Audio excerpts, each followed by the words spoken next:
Is how many does Israel have nuclear weapons? Well, everyone says so and thinks so, and I'm sure that they do. Yes.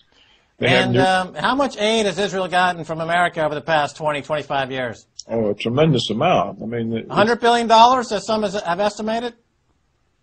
Probably, yes. Is it legal for the U.S. to give aid to a nuclear-armed country? Is that legal? Is it legal for the U.S. to do that? We don't officially admit that they have the weapons. But if they did, would it be legal? Look, I understand. What I'm trying to work out, Dr. Roberts, is that if, in fact, it's illegal and the U.S. has given them $100 billion, then what I say is, let's give Israel a chance to, own up and make good on their debts and repay everybody in the U.S. that $100 billion. I'm owed a few $1,000s. And why can't the current leadership in Israel send me, Max Keiser, the $1,000 that they owe me because they've illegally pilfered that money from the U.S. taxpayer by not disclosing their nuclear weapons? Why can't that happen? You're an economist. You're a smart guy. Why can't that happen? Because they own the United States government. As long as the United States is a puppet state of Israel, the atrocities will continue. Israel will, look, why is Obama not said anything? He's not said anything because it gives the Israeli propaganda time to set the story. And once the story is set, it won't be altered.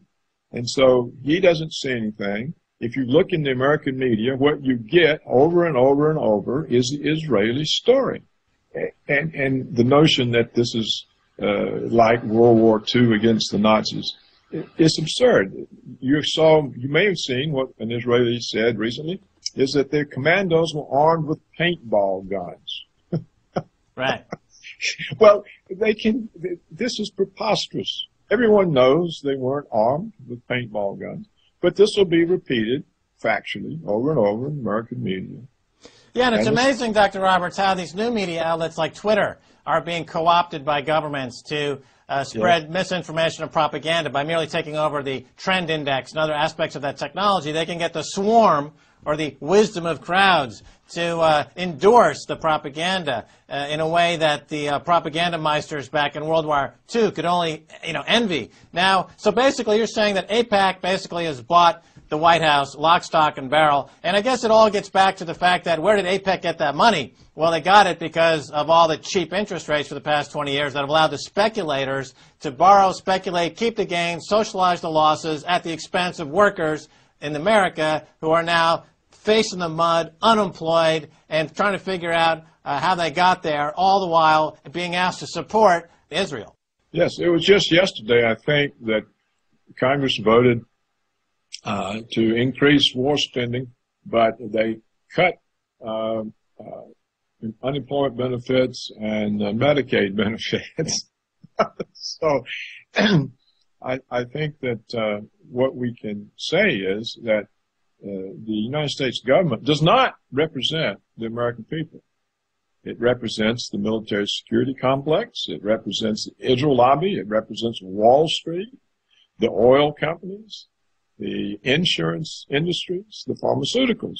These are the people who who rule America. It's an oligarchy of powerful special interests, and they control politics with their campaign contributions. I mean, look at what's going on in the Gulf of Mexico. I think it's now, 40 days that enormous amounts of oil are pouring out into one of the most important ecological areas of the world.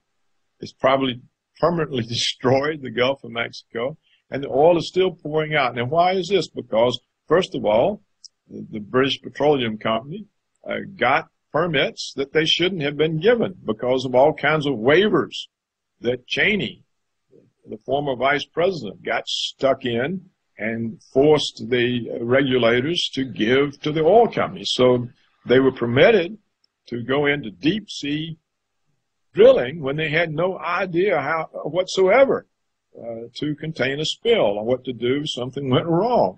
And moreover, we see that BP has been focused for 40 days on trying to save the well, not save the Gulf of Mexico.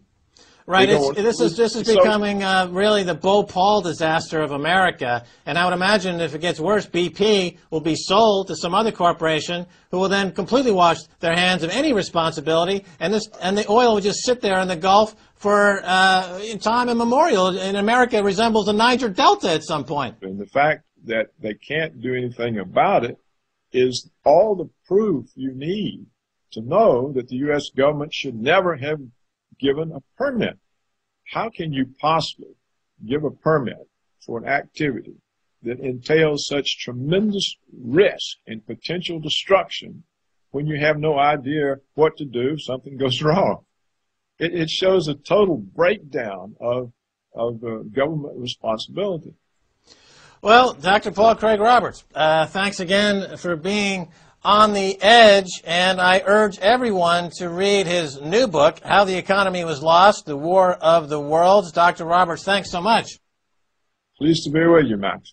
Alrighty, and that's going to do it for this edition of On the Edge. If you want to send me an email, please do so at ontheedge@presstv.com. Until next time, this is Max Keiser saying bye, y'all.